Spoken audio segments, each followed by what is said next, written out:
os problemas cognitivos das crianças. Isto porque muitas vezes os pais não sabem bem distinguir se o filho é preguiçoso ou se tem dificuldades na aprendizagem. Connosco está a doutora Maria Amélia Dias Martins, psicopedagoga, já tem alguns estudos nesta área e para nos falar então destes problemas, doutora, muito boa tarde por estar aqui no consultório do Porto Canal, mas é realmente difícil de distinguir às vezes para os pais se a criança é preguiçosa ou tem problemas mais, digamos, piores. Antes de mais, muito obrigada pelo convite. Muito boa tarde a todos. É verdade que os pais têm dificuldades muitas vezes em saber se a criança é preguiçosa ou não é preguiçosa, se efetivamente há alguma coisa intrínseca, interna à criança, que justifica as dificuldades que ela tem. Mas também é verdade que os professores muitas vezes também a têm, não é? E a própria criança acaba por lentamente questionar-se até que ponto é aquilo que normalmente as crianças se autodenominam de burras. E isso é a coisa pior que pode acontecer a uma criança, não é? Mas estes são problemas que podem acontecer muito cedo, não é? Estamos aqui a falar de pais, falou no caso dos professores, mas a preguiça ou as dificuldades cognitivas ou de aprendizagem podem começar muito cedo. Sim. Antes de mais é preciso vermos que a questão das dificuldades de aprendizagem podem ser dificuldades escolares ou dificuldades de aprendizagem específicas. E as dificuldades escolares muitas vezes incluem as específicas. Então, partir para essa distinção, começar por saber que dificuldades são essas, porque acredito que uma criança que não saiba as cores, por exemplo, não é? E saber o que é o vermelho, o azul, isso também tem a ver com dificuldades escolares, tem a ver com dificuldades no desenvolvimento. Então, Uma criança até por volta dos 5 anos, mais ou menos, está em processo de desenvolvimento. O desenvolvimento pode ser atempado ou não, ou seja, seguir os trâmites esperados para aquela idade. Ou não, ou então pode estar com algum atraso. Nesse caso, quando uma criança não aprende as cores e já se deveria saber, até por isto normalmente os pais sabem por comparação com primos, com irmãos, com amigos ou por eles próprios, são coisas fáceis de perceber, devem incutir na criança essa aprendizagem. Muitas vezes a aprendizagem não se faz porque também não há estímulo, não é? Muitas vezes a criança é alimentada, deitada, cuidada, lavada e no dia seguinte colocada num jardim de infância ou numa ama. Se jardim de infância ainda há algum estímulo. Muitas vezes uma ama, às vezes não há. O que não quer dizer que não haja amas que sejam extraordinárias e que tratam da criança como os próprios mães. Mas esse estímulo muitas vezes não é feito. Eu agora, partindo um pouco para o lado, agora na rastreia de dislexia que fizemos na terapêutica, acabei por dislexia é um desses problemas. É um desses problemas. Eu encontrei algumas crianças que nos momentos, quando nós questionamos os pais, através de um inquérito, onde é que as crianças tinham estado durante o período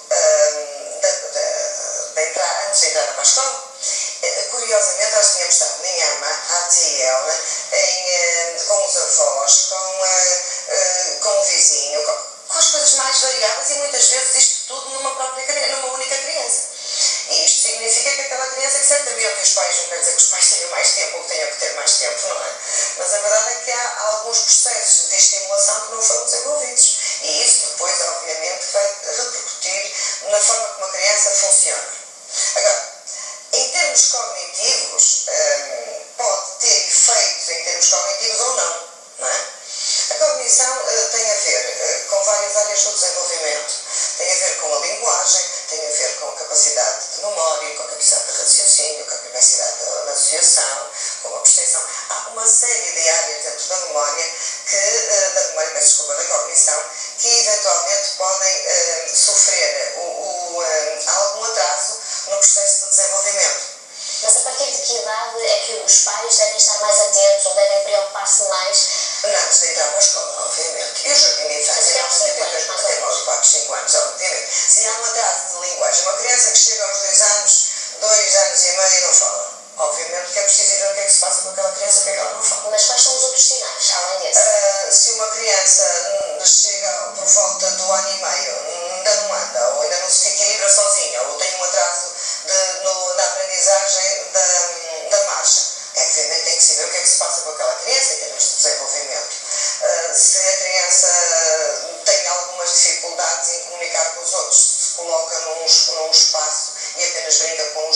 energia, não se interage com os outros. É óbvio que é preciso verificar que aquela criança tem. Como é que o pai distingue a preguiça, então, destas A dificuldades? preguiça coloca-se muito mais quando se põe perante a escolaridade, não é? Quando se coloca perante a escolaridade, a questão da preguiça é aquela observação que se faz. Ele poderia ter aprendido mais, mas é preguiçoso, ele não faz nada, ele não quer fazer nada. Na escola, o professor diz-lhe, ele não quer saber, ele não anda, ele não faz os trabalhos, ele não come a cama, vai para casa, não faz trabalho de casa. Naturalmente, uma criança não é preguiçosa. Naturalmente, uma criança não é preguiçosa. Não. Naturalmente, a criança que chega a casa depois da escola, a tendência não é ir ver televisão, é ir brincar. Não, isso pode ser cansado. Portanto, são coisas diferentes, não é? Então, não é inerente a uma criança a preguiçosa. Não. As crianças, por princípio, as crianças não são preguiçosas. E por princípio, uma criança, quando chega a casa e vai querer ir ver televisão ou brincar com um computador ou outra coisa qualquer, faz aquilo que qualquer um de nós faz ao fim de um dia de trabalho, não é? E a escola é um dia de trabalho para eles, não é? Portanto, isso não tem nada a ver com a preguiça. Não, tem nada a ver com a preguiça. Agora, quando tem que desenvolver tarefas e essas tarefas não conseguem ser executadas e a criança começa a ser, no fundo, conotada como preguiçosa, é preciso verificar que se efetivamente acontece algum ou outro, como todos nós, gostam muito de gostar, não é? Mas a verdade é que é preciso verificar. Sim, mas estás a gostar. Tomarmos a todos, quer dizer, se eu tiver uma criança que se não falar ou se não fizer nada, dizem coitadinho do meu menino, não tem nada e não estimula, não força, não é. Exatamente, eu queria pegar aí mesmo, porque falou várias vezes o papel dos pais, não é? Como é que um pai deve estimular uma criança? Para a aprendizagem ou para... Por um lado, dar regras, fundamental. As regras, desde muito cedo, as regras são securizantes, são aquilo que nós chamamos securizantes. São as regras e indicam-nos quais são os limites onde nós podemos estar seguros.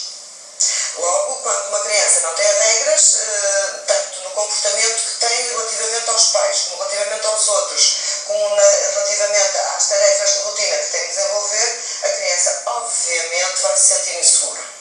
E se vai se sentir insegura, se consegue fazer faz algo que lhe disseram para não fazer. E ela faz, e não acontece nada, e não tem um castigo, seja ele qual for, que seja uma restrição qualquer simples, ela vai tentar a segunda. A partir daí estamos perante uma criança no mínimo incapaz de fazer alguma coisa, que tem maus comportamentos, que é preguiçosa, porque ela vai tentando. Vai calcando o risco e vai tentando chegar aos limites, como é óbvio. Mas partindo para crianças que tenham dificuldades então na aprendizagem, quais são os motivos? Porque são variados e alguns deles até podem ser emocionais, não é?